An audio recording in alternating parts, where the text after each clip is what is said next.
सभी साथियों को जय विश्वकर्मा जय विज्ञान। आज मैं जो गाजीपुर में निशा विश्वकर्मा की जो हत्या हुई है और जो हत्या करने वाले उसमें मुख्य आरोपी हैं, जो उनका साथ देने वाले लोग हैं और जो समाजवादी पार्टी प्रतिनिधिमंडल पर हमला करने वाले लोग हैं, मैं इनका इतिहास आपको बताता हूं। जो ये लोग अपने आप को पाक साफ बताते हैं, जो अपने आप को बहुत ही शुद्ध और सौंदर्य बताना का काम कर रहे हैं, मैं बताना चाहूँगा कि आशु सिंह प्रतिनिधि जो ग्राम प्रतिनिधि है वो भारतीय जनता पार्टी का सामंती और सत्ता पोषित गुंडा है। मैं डंके की चोट पे आपको बता रहा हूँ। इसके ऊपर 1 2 नहीं 3 4 मुकदमे दर्ज हैं और छोटे मोटे धाराओं में नहीं। 2018 से इसके ऊपर SC ST एक्ट का मुकदमा दर्ज हुआ। उसमें आरोप उसने एक धोबी समाज के लोगों को अपने गुंडों के साथ मिलकर उसके साथ मारपीट किया और असलाहा लेकर धमकाने का काम किया है। यहीं तक बात नहीं रुकती है, ये तहसील के अंदर जाके एक लेखपाल को भी उनके साथ मारपीट अभद्रता किया और उनको भी जान से मारने की धमकी देता है घुस के। और उसके बाद यहीं तक बात नहीं रुकती है, एक बात और बताता हूं मैं। ग्राम सभा के ही अरुण पांडे नामक व्यक्ति के साथ जिस तरीके से इसने मारपीट अभद्रता और जान से मारने की धमकी दिया,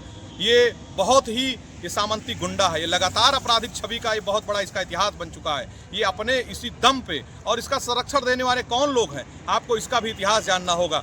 इसके संरक्षण देने वाले भारतीय जनता पार्टी के बड़े नेता मनोज सिन्हा जी हों या चाहे वहाँ का जो ब्रजेश सिंह जो माफिया हैं, ये लोग उसको संरक्षण देते हैं। और ऐसे अपराधियों के नीचे नतमस्तक है गाजीपुर की पुलिस। सबसे बड़ी चिंता का विषय तो ये है कि बताइए ऐसे ऐसे अपराधियों के नीचे नतमस्तक होगी, उनकी बात को मानी जा रही है और उन्हीं के कहने पे किस तरीके से पूरे परिवार को धमकाया जा रहा, और जो जनप्रतिनिधि जाता उसको भी धमका रहा था और लगातार सोशल मीडिया पे खुलेआम धमकी देता रहा और अभी भी वो धमका रहा है सोशल मीडिया के पोस्ट के माध्यम से। लेकिन वहाँ की गाजीपुर पुलिस मूक दर्शक बन के बैठी हुई है। चाहे वहाँ SHO करंडा पाठक जो है पाठक जी, चाहे वो हो, चाहे वहाँ के CO हो, चाहे पूरी पुलिस प्रशासन हो, सारे लोग नतमस्तक हैं। बात यहीं तक नहीं रुकती है, जो हमला करने वाले जितने भी लोग वहाँ आए थे वो सारे लोग भारतीय जनता पार्टी से जुड़े रहे। और जो निशा विश्वकर्मा के साथ जिसने ये घटना कृत्य किया हुआ है, हत्या में जो शामिल लोग हैं, हरिओम पांडे हो चाहे अभिषेक पांडे हो, सारे लोग भाजपाई हैं। और इनका कोई जो कुछ लोग बताते हैं कि वो चींटी भी नहीं मार सकता है, मैं उनके विषय में बताना चाहूँगा कि अभिषेक पांडे जैसा व्यक्ति जो लगातार इसी योगी की सरकार में इसके ऊपर 3 मुकदमे दर्ज हैं, इसके ऊपर चोरी के मुकदमे दर्ज हैं, इसके ऊपर डकैती के मुकदमे दर्ज हैं और इसके ऊपर छिनैती के मुकदमे दर्ज हैं, और ये आदमी पाक साफ बनने की बात कर रहा है। और इसके ऊपर यहीं तक नहीं, इसके ऊपर आर्म्स एक्ट अवैध हथियार रखने का भी मुकदमा दर्ज है। और ये सारे लोग गुंडे हैं और ये योगी की सरकार में सारे मुकदमे, चाहे आशु सिंह हो और चाहे ये अभिषेक पांडे हो, सारे लोगों के ऊपर मुकदमे जो दर्ज हैं ये भारतीय जनता पार्टी की सरकार में है। और सोचिए ऐसे अपराधियों का संरक्षण कर रही है पुलिस और उसके बात करती है कि ये समाजवादी पार्टी के लोग आए थे अराजकता फैलाने।